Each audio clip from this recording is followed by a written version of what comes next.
Hello, and welcome to another episode of Anima. Today I would like to discuss the allegory of the cave, and how it pertains to the illusions we surround ourselves with. You know, basic self-discovery. Even the Romans took this advice seriously. This Roman mosaic combines imagery with the Greek phrase for know thyself. For them this created a warning of if you don't realize your limits and mortality, you're going to get yourself killed. I'm paraphrasing, of course. Okay, here we are, Plato's cave. Let the metaphors for your life run amok. And for those sticklers that need to know where exactly this photo is taken, this is Russell Cave in Alabama. Looks fun, right? Right? Anyways, let's go in and get to this famous allegory. What in the M. Night Shyamalan is going on here? It appears these poor souls live a life of only witnessing shadows, unable to know that there is something more real than the shadows on the wall.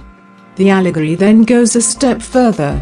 What if one of these prisoners freed theirself, saw that everything they've known was put in front of them by someone free of chains, and further, they only showed shadows of what they really had? Well, I don't need to tell you what the other prisoners would do once they heard that information. Just flip through any history book and look for the blood stains. And Epstein didn't kill himself.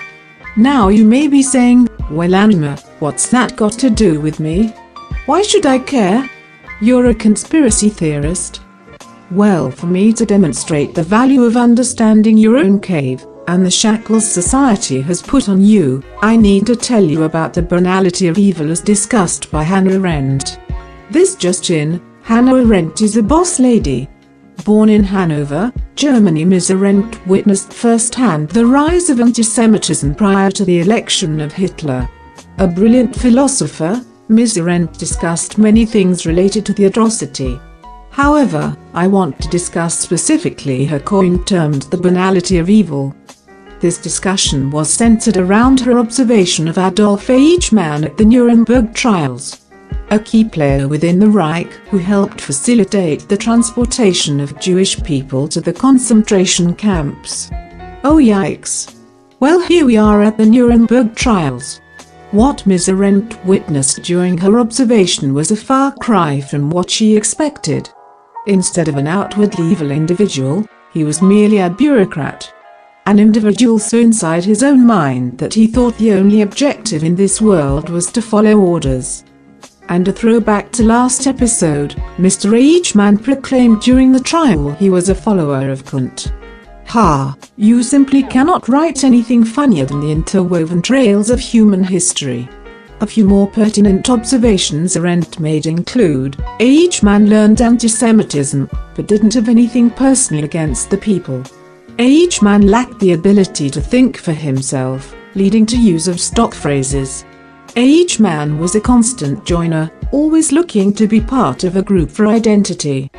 Lastly, I'll leave you with this quote from Eichmann himself. I sensed I would have to live a leaderless and difficult individual life. I would receive no directives from anybody, no orders and commands would any longer be issued to me, no pertinent ordinances would be there to consult. In brief, a life never known before lay ahead of me. Holy moly! Could you imagine being so afraid of the unknown, and directing your own future that you would send millions to their slaughter? Simply mind-boggling. As tragic as this story is, it is important to see how far the illusions in your life can push you. For Eichmann, one of many shackles for him was his own idea that he had to be told what to do, that he had to live in comfort. I'm sorry guys, but growth only comes from being uncomfortable.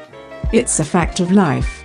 His other shackles were his colleagues, society, and another self-destructive trait called egotism.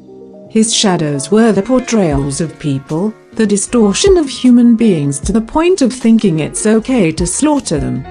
Phew, what a dark topic. Thinking of someone living like that, living like a robot, utterly drains me. Anyways, that's all I have to show you today. Look in your caves, step back objectively and see what is holding you down to just shadow ideas. Yours in truth, Anima.